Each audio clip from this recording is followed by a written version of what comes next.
자, 오늘은 룻기 말씀을 가지고 우리의 삶에 영적 기근이 찾아올 때라는 제목으로 말씀을 좀 한번 보고자 합니다. 우리 1장 1절부터 5절인데 우리 자막이 준비되어 있으니까 저랑 여러분이 한 절씩 읽고 또 우리가 말씀 듣고 열심히 기도하도록 그렇게 하겠습니다. 자, 1절입니다. 사사들이 치리하던 때에 그 땅에 흉년이 드니라. 유다 베들레헴의 한 사람이 그의 아내와 두 아들을 데리고 모압 지방에 가서 거류하였는데 그 사람의 이름은 엘리멜렉이요 그의 아들 이름은 나오미요 그의 두 아들의 이름은 말론과 기련이 유다 베들레헴 에브라 사람들이더라. 그들이 모압 지방에 들어가서 거기 살더니 나오미의 남편 엘리멜렉이 죽고 나오미와 그의 두 아들이 남았으며 모압 여자 중에서 그들의 아내를 맞이하였는데 하나의 이름은 오르바요 하나의 이름은 루시드라.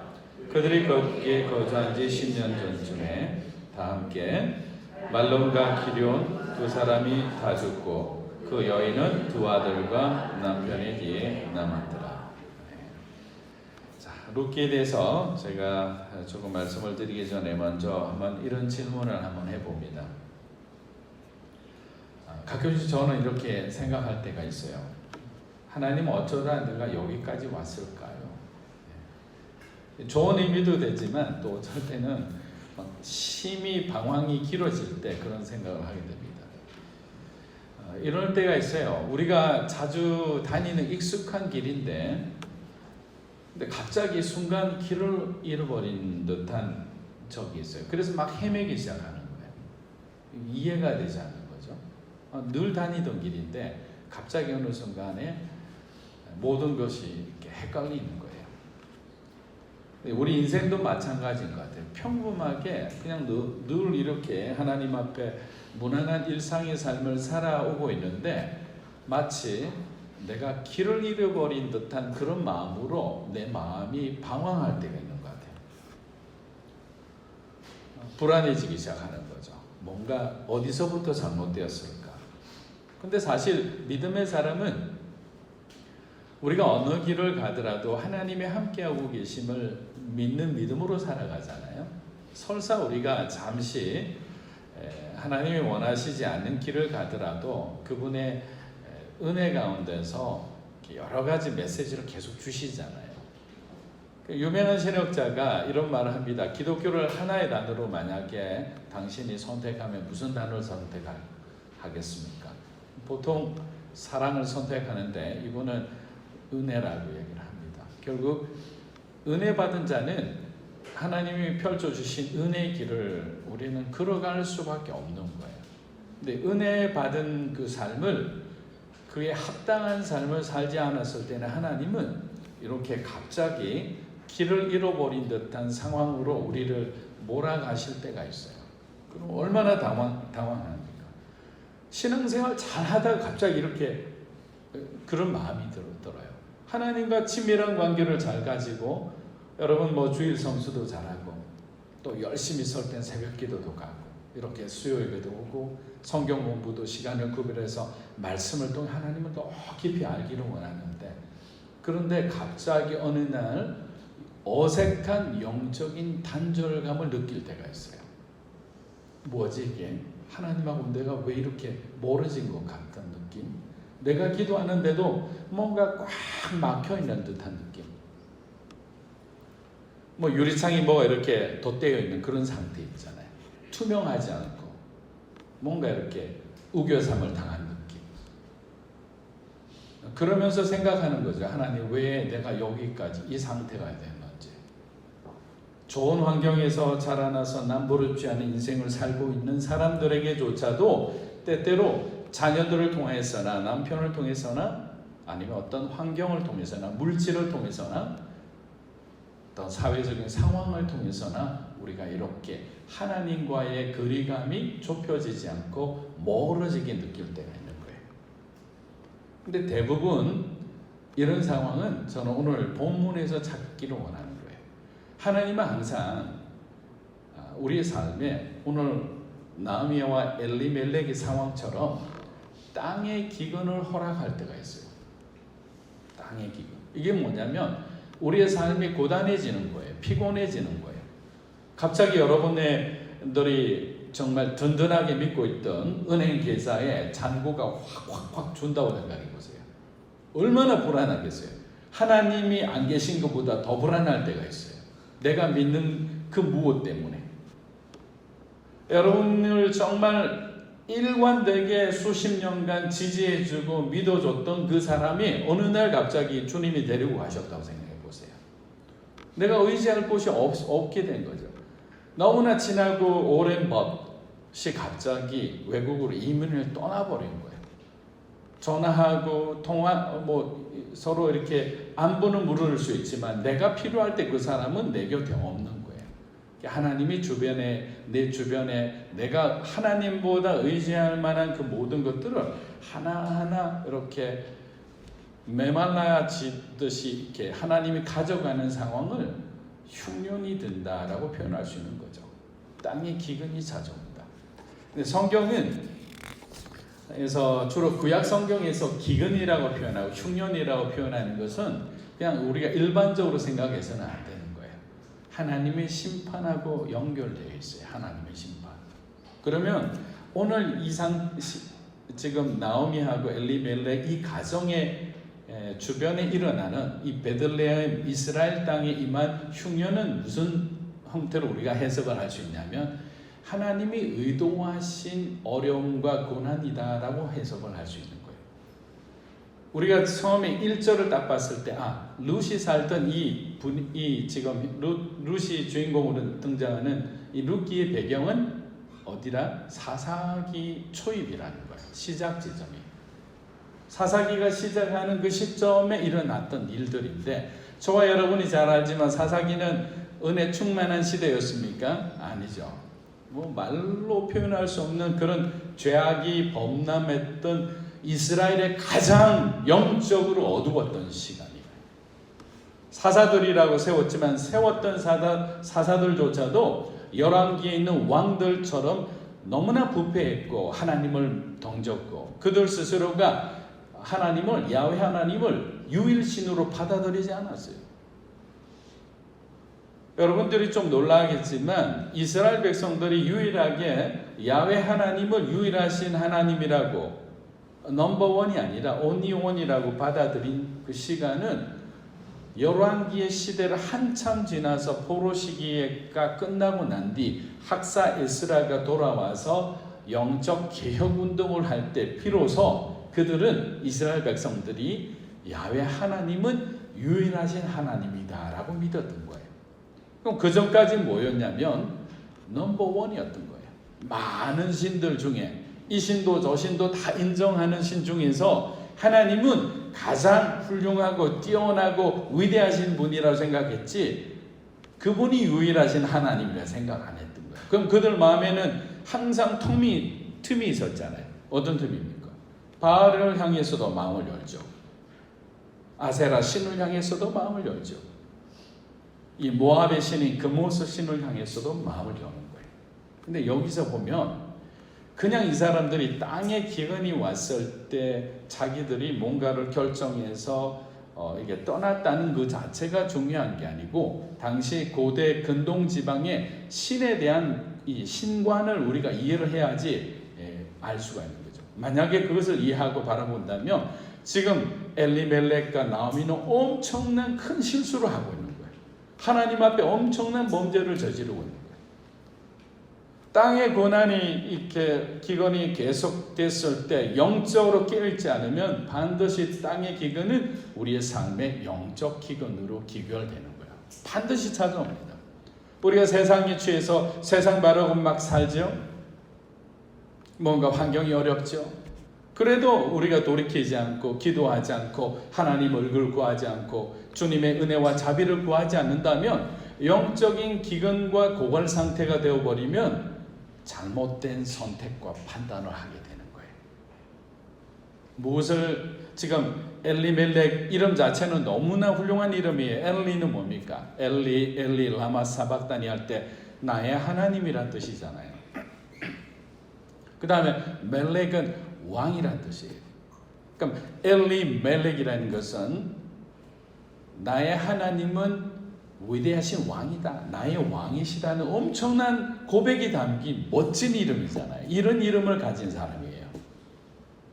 근데 이 이름을 가진 사람, 지금으로 말하면 여러분들 모태신앙에서 훌륭한 부모님 밑에서 신앙생활 잘하고 교회에서 칭찬받고 집사님, 권사님, 장로님 직분 받아서 열심히 정말 훌륭하게 잘 신실하게 살아가는 이곳에 계신 여러분들인데, 여러분들도 스스로 하나님 앞에 바로 서 있지 못하면 그 영적 기근을 이겨낼 수 있는 힘이 우리는 없는 거예요. 왜? 우린 죄인이잖아요.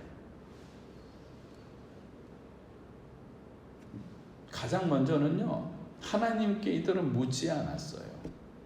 자, 베들레헴에 일어났던 영적 기근의 상태, 땅의 기근의 상태, 흉년이 들었을 때 하나님, 우리가 살기 힘들어졌는데 이 상황에서 어떻게 해야 됩니까?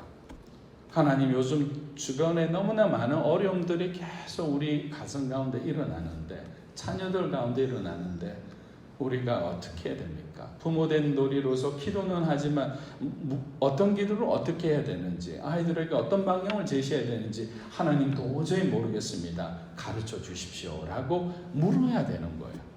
묻는다는 것은 뭡니까? 기도한다는 거잖아요.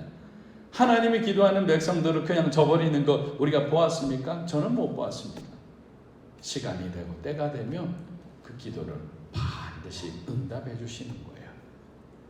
묻지도 않고 스스로 결정을 해서 떠나기로 하는 거죠. 근데 이 떠나는 것은 앞서 말씀드린 것처럼 고대 근동 지방의 사람들은 지역신의 개념을 갖고 있었어요.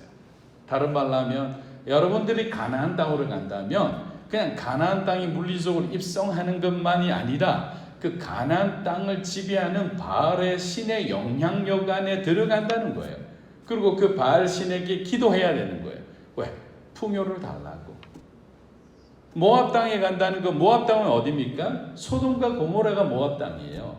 그 소돔과 고모라는 굉장히 번성한 곳이었잖아요. 보암직한 땅이었죠.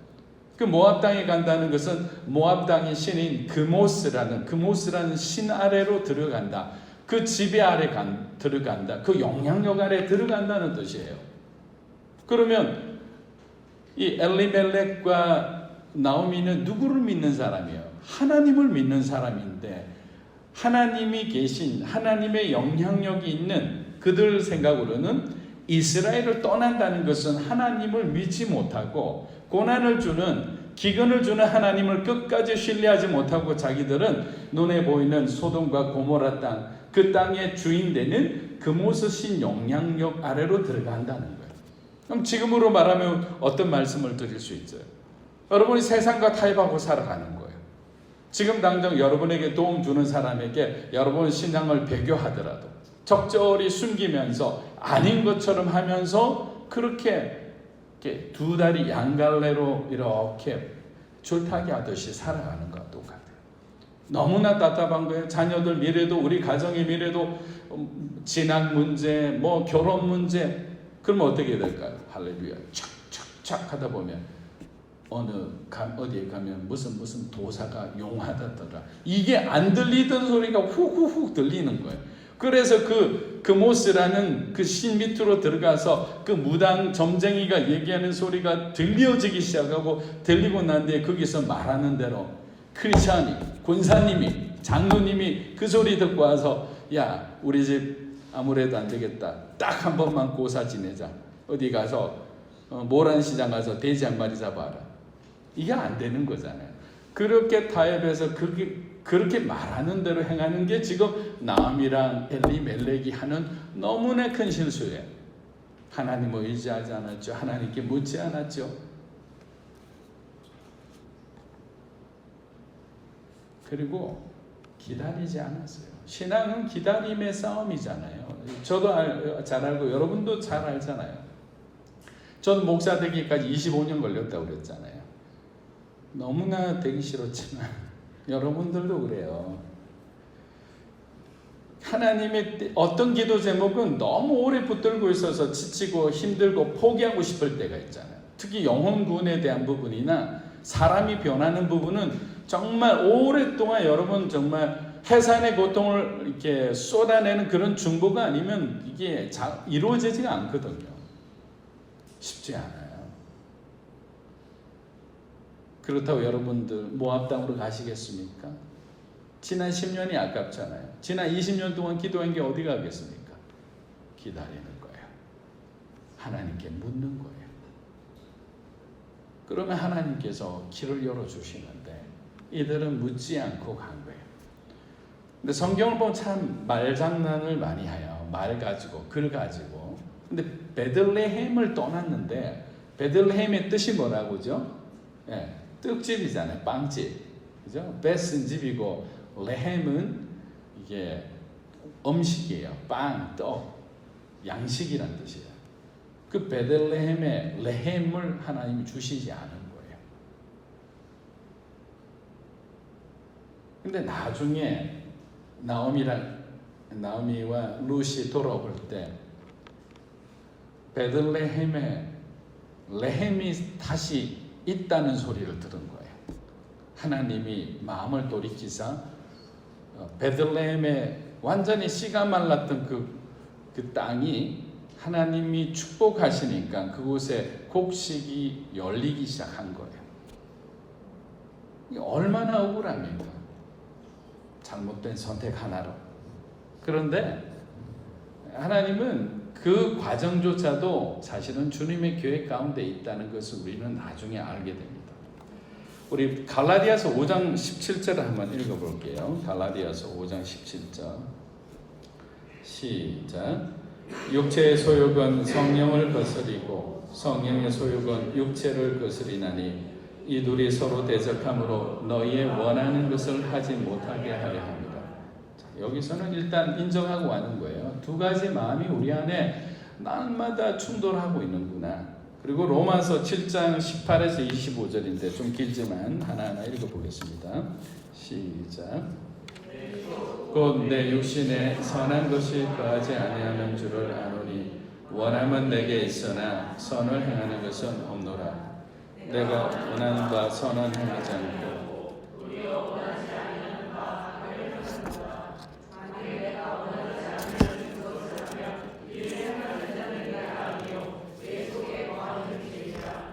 그러므로 내가 한 법을 깨달았노니 곧 선을 행하기 원하는 나에게 악이 함께 있는 것이로다. 내 속사람으로는 하나님의 법을 즐거워하되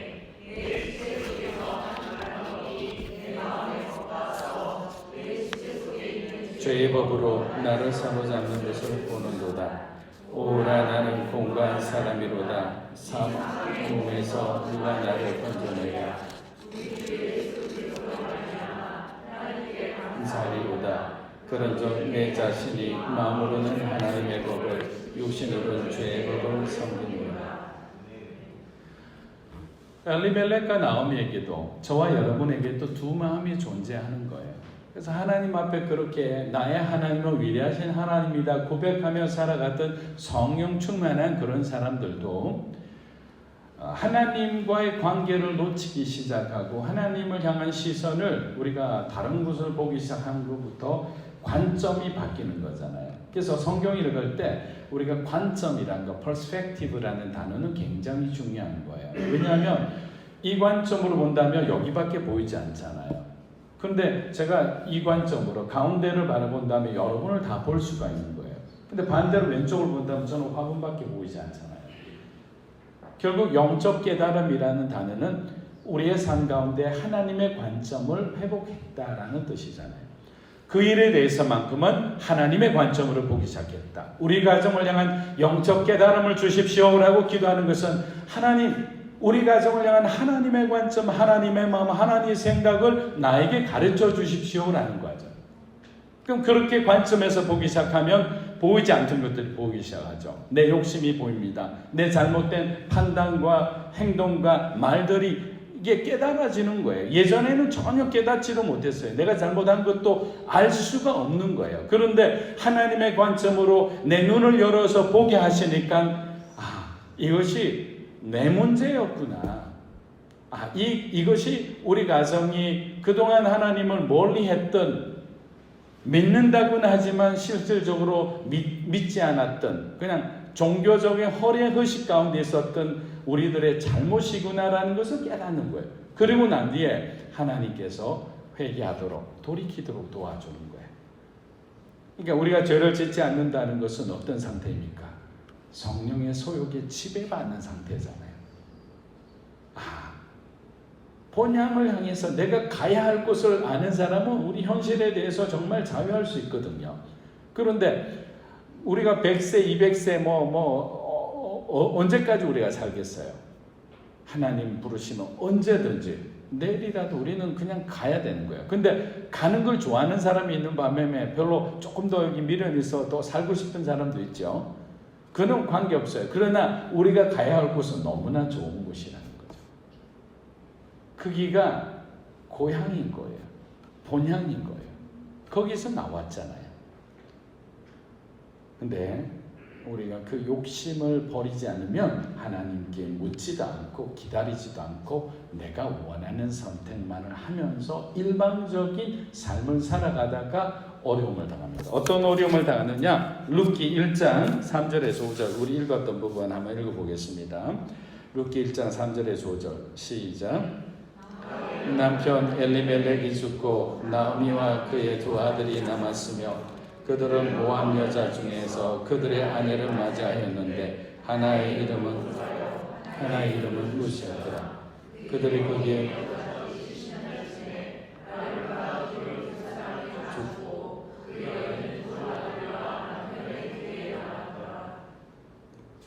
살려고 간 땅에서 죽어버린 거예요. 이것처럼 억울한 게 어디 있습니까? 살려고 같이 죽으려고 간 게 아니잖아요.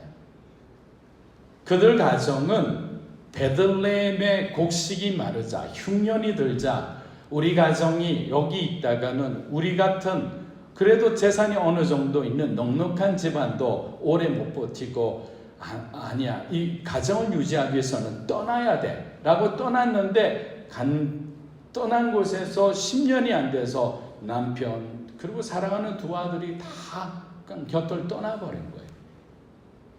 우리 마음에 그런 상실이 갑자기 찾아올 때가 있는 거예요. 찾아오기 전까지는 우리는 잘 몰라요.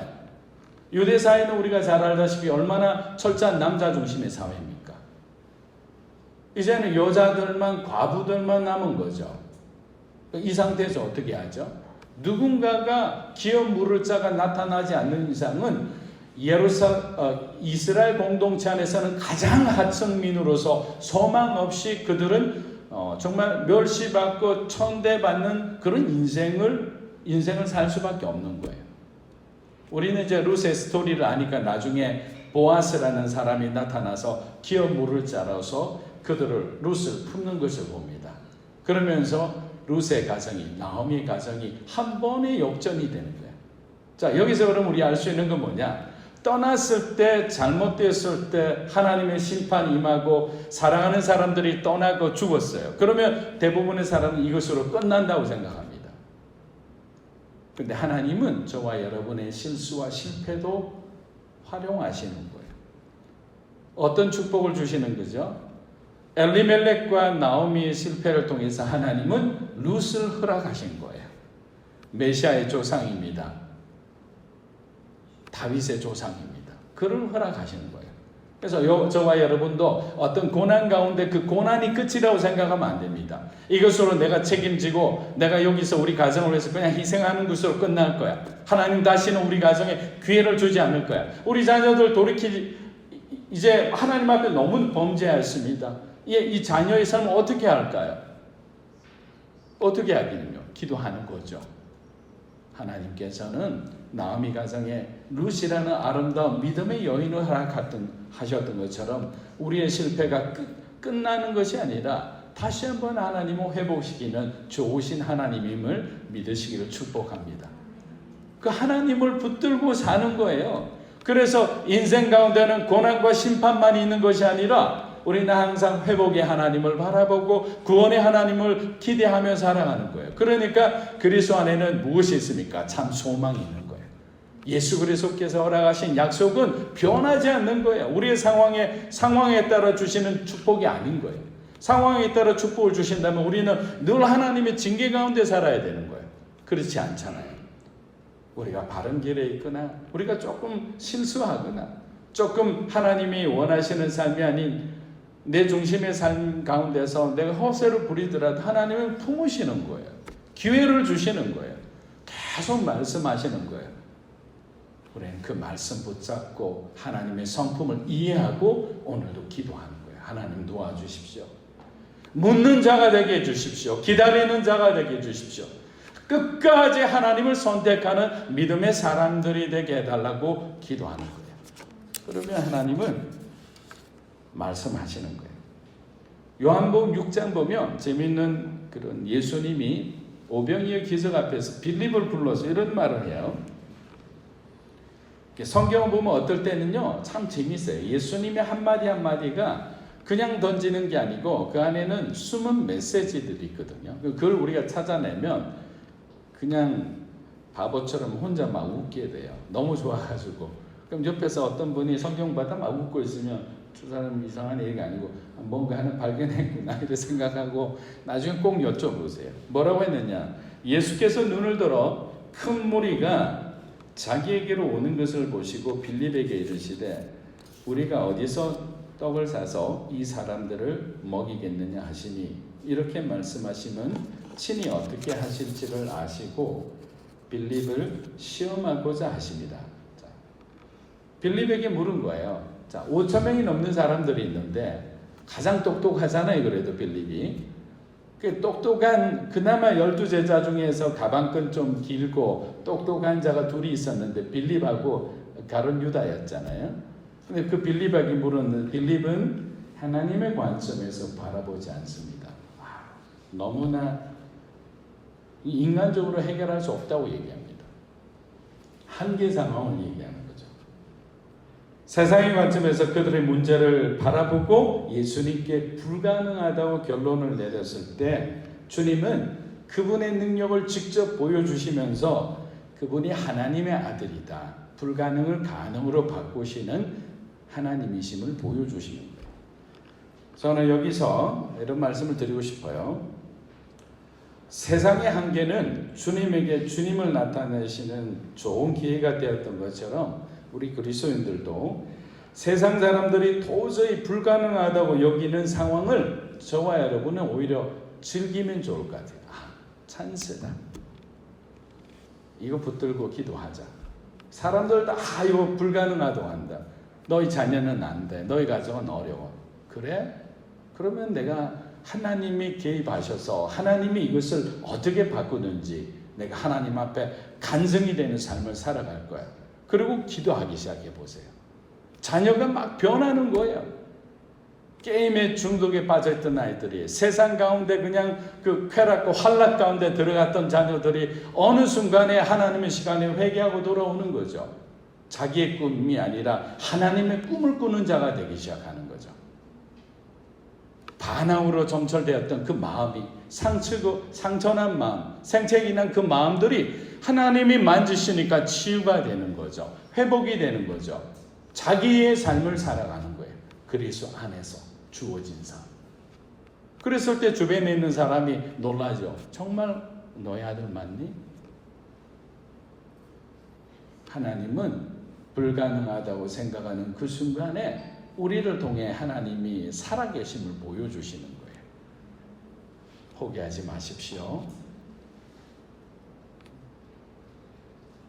하나님은 끝까지 우리를 붙들고 승리하시는 하나님임을 여러분들이 믿으시기를 주의 이름으로 축복합니다. 기도하며 나아가겠습니다. 여러분 잠시 눈을 감고 한번 들어주시면 좋을 것 같아요. 3.11 동일본 대지진이 났을 때 일입니다. 저도 그 현장에 있었지만 돌아다니면서 엄청난 피해와 재난의 현장 가운데서 참 많은 얘기들이 쏟아졌습니다. 그 중에 한 얘기를 들었을 때 정말 마음이 뭉클하고 감동과 눈물로 일본 열도를 울렸던 한 우리 같으면 동사무소 여직원의 이야기. 마을 전체가 쓰나미에 휩쓸려 17,000명의 마을 인구 중 10,000명 이상의 가장 많은 사상자와 실종자를 낸 미약이라는 곳에 미나미 산리쿠초라는 조그만 마을에 일어났던 이야기입니다. 마을의 모든 건물은 흔적도 없이 사라졌습니다. 그 중에서 가장 높은 건물이었던 마을 사무소는 재난 경고 방송을 갖춘 유일한 장소였습니다. 많은 마을 직원들, 경찰관, 소방대원들이 쓰나미가 일어나자 어디론가 다 사라져 버렸는데 그 엄청난 높이의 쓰나미가 몰려와서 계속 건물을 덮치기 시작했습니다. 근데 이 직원은 주민에게 피난할 것을 절규하며 그 자리를 계속 지키고 있었습니다. 빨리 도망치세요. 6m 이상의 쓰나미가 몰려오고 있습니다. 그렇게 직원은 최후까지 목소리로 외쳤다고 합니다. 구사일생으로 살아난 엄마 미여코 씨는 피난처인 한 고등학교 강당에서 눈물을 흘리며 말했습니다. 딸인 미키는 마을 위기관리과 직원이었습니다. 그녀는 지진이 일어난 직후부터 별관 방재센터에 남아 무선 방송을 계속했습니다. 미키 씨의 방송을 듣고 살아난 타에코 씨는 미키 씨의 엄마의 손을 붙잡으며 따님 목소리가 쓰나미가 몰려오는 중에도 계속 들려왔어요. 마을 방재센터에 물이 차오르는 순간에도 미키 자매의 안내 방송은 계속되었습니다. 그리고 갑자기 소리가 멈추었습니다. 라고 흐느끼며 말했습니다. 믿음이 없는 한 연약한 여직원도 자신에게 주어진 일에 자부심과 책임감을 갖고 죽음으로 그녀는 자신의 일을 완수했습니다. 아직도 일본 사회는 이 여직원의 뜻을 기리며 국가적 모범 사례로 만들어 교육하고 있습니다. 사랑하는 여러분, 우리는 그리고 한국교회는 이제는 세상의 아픔을 외면하고 살아가서는 안 된다고 생각합니다. 오히려 더 하나님이 주신 마음으로 세상을 위해 기도하고 나라와 민족을 위해 우리가 중보해야 되는 그러한 사명을 갖고 있습니다. 우리가 바르게 돌아야 바르게 순종할 수 있는 겁니다. 그래야 기다릴 수도 있고 또 그 기다림 속에서도 올바르게 순종할 수 있는 것 같습니다. 하나님, 우리가 잠시 실수할 수 있고 잘못된 선택을 할 수 있지만 그것으로 좌절하고 절망하지 않기 원합니다. 마지막 회복을 향한 용기 있는 결단을 향한 나오미를 배울 수 있도록 돌아갈 수 있도록 베들레헴을 향한 결단을 할 수 있도록 회개의 결단을 할 수 있도록 우리가 잠시 이탈한 신앙에 잘못된 자리가 있다면 돌아갈 수 있도록 하나님 저희를 붙들어 주시옵소서.